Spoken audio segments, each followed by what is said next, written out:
이런 제목으로 말씀을 좀 나누겠습니다. 우리는 지난 시간에 이스라엘 연합지파와 베냐민 지파의 그 일촉즉발의 상황을 살폈습니다. 이들이 어찌어찌해서 전쟁까지 이르게 되었는지를 좀 봤는데, 이제 레위인이 보낸 시체 조각을 일부를 받은 거 아닙니까? 12지파가 그 시체 조각을 다 받게 되고, 그리고 그들이 했던 행동이 무엇이냐면 단에서부터 브에세바라고 하는 그 이제 모든 전체 이스라엘이죠. 그러니까 단에서부터 브에세바라고 하는 전체 이스라엘을 소집을 하게 되고 이제 모이게 되었다라고 하는 것입니다.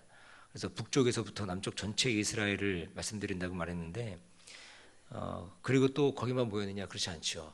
거기만 모인 것이 아니고 이 길르앗 땅이라고 하는 그 땅에 있는, 그러니까 요단 동편에 있는, 그러니까 모세가 이제 가나안 땅에 들어가 가지고 이제 땅을 분배하기 전에 모세가 먼저 분배하지 않습니까? 이제 그 땅에 누가 그 땅을 차지하냐면 루벤 지파, 그리고 갓 지파, 므낫세 반 지파가 차지한 그 요단 동편 땅을 길랏 지방이라고 하는데, 그 길랏 지방의 사람들까지도 이제 다 같이 나왔다라고 하는 것입니다. 그러니까는 베냐민 지파를 빼고는 전체 이스라엘 사실 다 모였다라고 하는 겁니다. 다 모인 거죠. 그래서 자신의 동족인 베냐민 지파와 전쟁을 벌이기 위해서 전체 이스라엘이 다 모였다고 하는 것입니다. 그런데 여기서 한 가지 이상한 점이 있었습니다. 그것은 무엇이냐면 레위인이 하는 말에, 레위인이 자신이 당한 일을 설명하는 일에 모순적인 것들이 있었다라고 하는 것입니다. 레위인은 자신이 당한 일을 설명하면서 마지막에 이렇게 말을 합니다. 뭐라고 얘기하느냐? 음행과 망령된 일을 행했으니 대책을 세워달라, 그렇게 얘기를 하는 거죠. 그러니까 음행과 망령된 일을 내가 당했다. 그러니 우리 전체 이스라엘은 이것에 대해서 어떤 일을 좀 해야 된다, 그렇게 얘기하고 있습니다. 그런데 여기서 음행과 망령된 일은 기브아 사람들만 했느냐라고 하는 거예요. 그렇지 않죠. 레위인 자신은 이 죄에서 자유로웠습니까? 이 음행과 망령된 일에서 이 레위인은 자유로웠습니까? 그렇지 않았다라고 하는 거예요. 자신이 행한 일이 무엇입니까? 레위인으로서 첩을 주었다는 것 자체, 그게 음행한 일을 한 거 아닙니까? 그렇죠. 그러니까 자기 자신도 사실 음행에서 자유롭지 않은 모습이 있었다라고 하는 거예요. 그리고 또 무엇이냐면 자신의 첩을 내어준 사람이 누굽니까? 그러니까 그들이 윤관하고 밤새 윤관하고 심지어는 죽도록 그렇게 내버려둔 사람이 누구예요? 그 내어준 사람이 누구예요? 자신이 아니에요, 자신? 이것이 망령된 일이 아니고 무엇이겠습니까? 그러니까 사실은 자신이 했던 일이 뭐예요? 그것이 음행이었고 망령된 일이었습니다. 그런데도 이 레위인은 자신에게 불리한 발언을 조금 더 하고 있지 않다라는 것입니다. 그리고 심지어는 거짓말까지 하게 되는 것을 보게 되는 거죠. 어떤 거짓말을 했습니까? 5절에 보면은 기브아 사람들이 자신을 죽이려고 했다라고 하는 그 거짓말을 하게 됩니다. 그러니까 정확하게는 자기를 힘들게 했던 사람들이 죽이려고 했던 건 아니었죠. 그게 자기를 이제 동성애를 하려고 했던 사람들이 누구였습니까? 기브아에 있는 그 비류들이죠. 그 불량배들. 그렇게 얘기해야 되는데, 그러나 레위인은 기브아의 두령들, 기브아의 지도자들이라고 그렇게 얘기하고 있다라고 하는 것입니다. 그러니까 동족을 이간질시키는 악한 모습을 보여주고 있다고 하는 거죠. 그런데 문제는 무엇입니까? 이 말들은 이스라엘 온 회중이 어떤 반응을 보이고 있다라고 하는 거예요? 레위인에 대해서는 아무런 문제를 삼고 있지 않다라는 거예요. 사실은 이가 했던 행동이 뭐예요? 그것이 바로 음행이었고 그것이 바로 망령된 일이었는데, 그 사람이 그 레위인이 했던 일에 대해서는 눈 감고 있고, 그리고 그 기브아의 비류들이 했던 그 일들에 대해서, 그 베냐민 지파 사람들이 했던 일들에 대해서는 이제 그것을 징계하려고 하고 있는 그 모습을 보이고 있다는 것입니다. 그리고 심지어 그 말만 듣고 이스라엘 총회를 소집하고 있다라고 하는 거죠. 그러니까 사리분별하지 못하는 흥분해 있는 이스라엘의 모습을 보게 된다는 것입니다. 그러니까 이들이 하는 말이 무엇입니까? 베냐민 사람들을 징계하기 전에는 우리가 결단코 집에 돌아가지 않겠다, 그런 얘기까지 하고 있다라는 거죠. 그래서 이스라엘 총회가 이렇게 결의하는 모습을 본 베냐민은 어떤 모습을 취합니까? 그렇게 해가지고 이제 불러놓고 얘기를 하고 비류들 내놔라 그랬더니 그렇게 하지 않는 거예요. 오히려 이 기브아의 비류들을 옹호하면서 각 성읍에 흩어져 살던 베냐민 사람들까지 기브아에 모여서 일대 결전 불사하겠다, 그렇게 하면서 자신의 병력을 다 모으고, 그리고 기브아에 있는 사람들, 싸움을 잘하는 사람들까지도 다 모으는 거죠. 다 모아가지고 이제 전쟁을 치르겠다라고 하는 겁니다. 오늘 그 말씀을 보면 어때요? 레위인도 또 기브와 거민들도 이스라엘 연합지파도 베냐민 사람들도 모두 다 그들의 한 행동이 무엇입니까? 그들의 한 행동이 자기 소견에 옳은 대로 행하고 있는 모습이라고 하는 것입니다. 이들에게 있어서 왕은 하나님이 아니라고 하는 거죠. 왕이 하나님이 아니라 자기 자신이 왕이 되어 있는 모습이라는 것입니다. 그러니까 하나님의 말씀, 하나님의 뜻, 이것은 안중에도 없는 거죠. 그리고 자기가 하고 싶은 대로, 자기가 원하는 대로 그 일을 하고 있는 어리석은 모습을 보여주고 있다고 하는 것이죠. 이러한 상황에 이제 오늘 본문에서는 드디어 전쟁이 벌어지게 됩니다. 전쟁이 벌어지는데 이들은 총 3번에 걸쳐서 전쟁을 치릅니다. 이제 마지막 절 48절까지 다 읽어야 되는데 이제 보면은 전쟁을 치르게 되거든요. 전쟁을 치르는데 이 전쟁에서 이스라엘 연합지파는 앞서 2번의 전투에서 아주 대패합니다. 크게 패배합니다.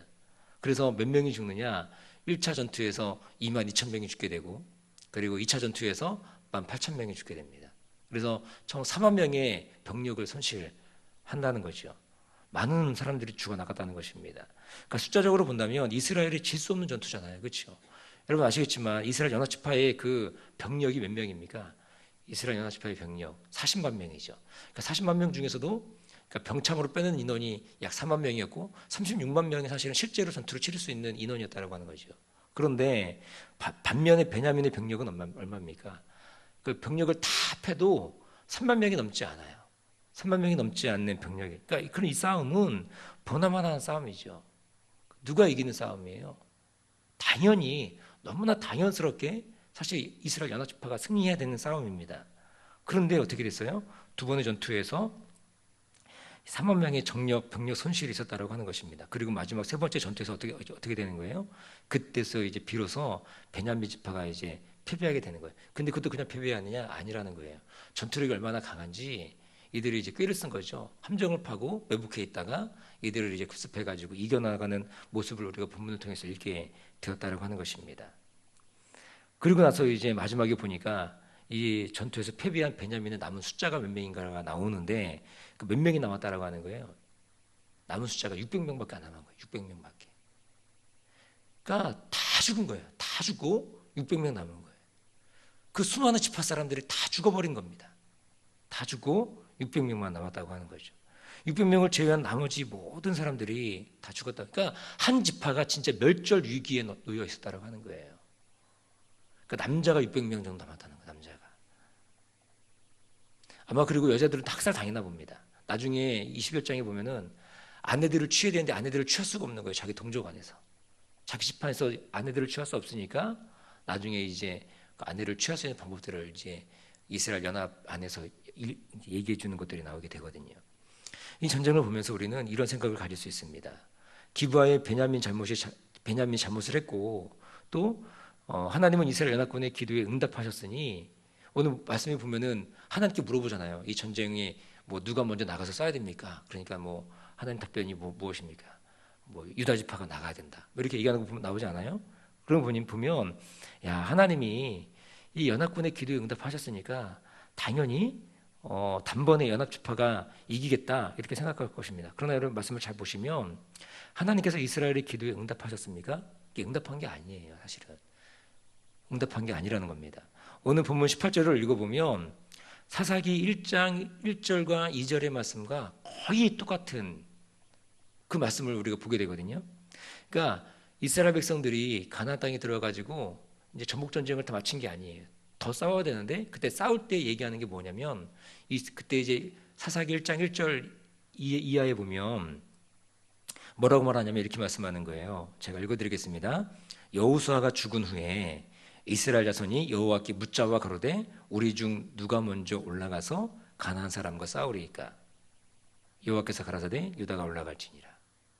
여러분 그 18절 여러분 말씀을 좀 보시면서 제가 사사기 1장 1절과 2절을 한번 읽어드릴게요. 한번 비교해 보십시오.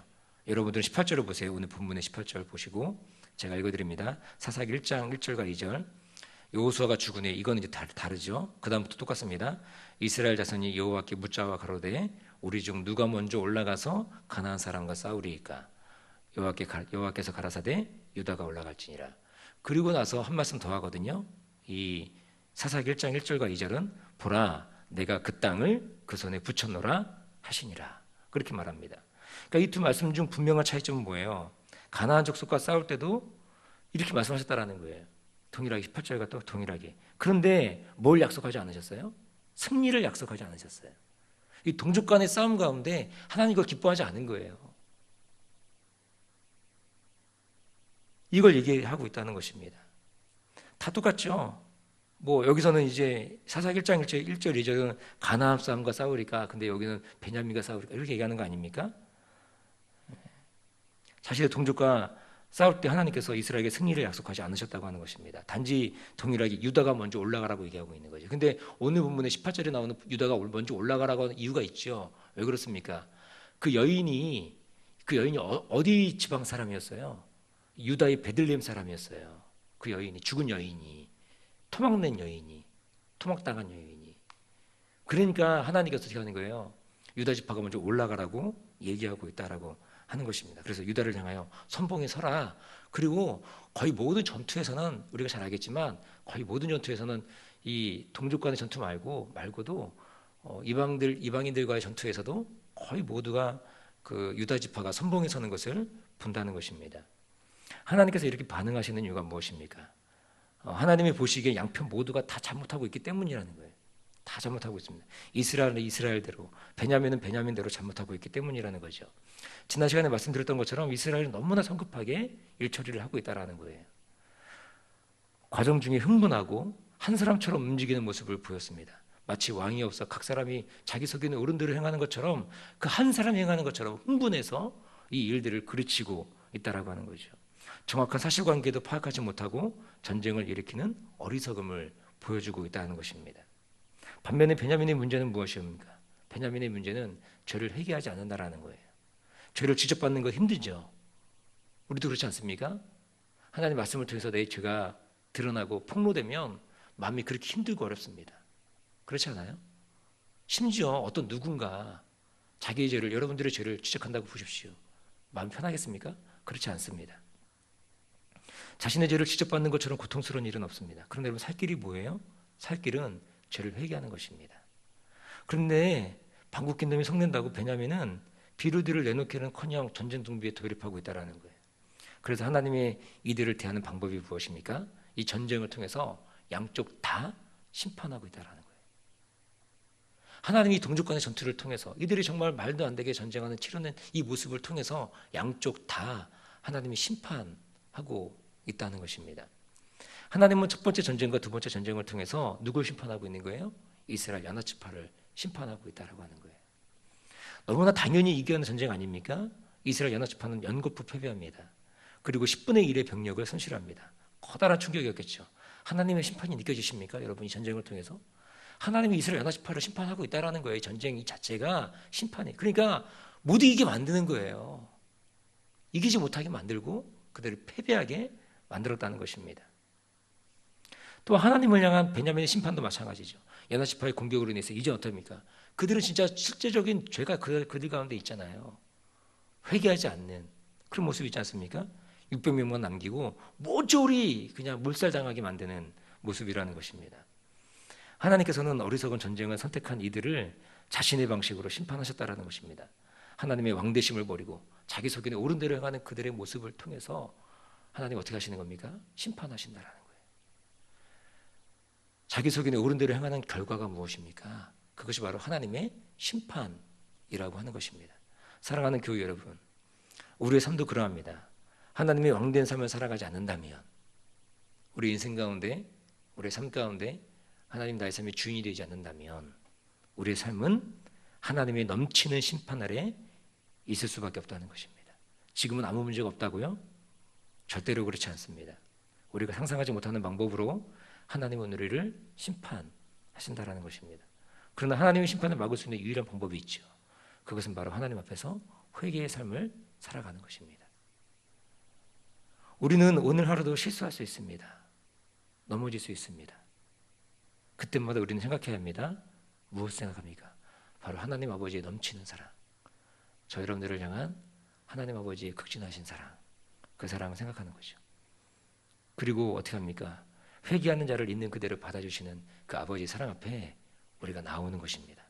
너무나 좋으신 아버지 앞에 그 나아가는 그런 삶으로 살아가는 것입니다. 계속 말씀드리는 것이지만 우리 회개라는 것은 무엇입니까? 회개는 이 기도라고 하는 요식행위가 아닙니다. 회개는 기도가 아닙니다. 회개는 무엇입니까?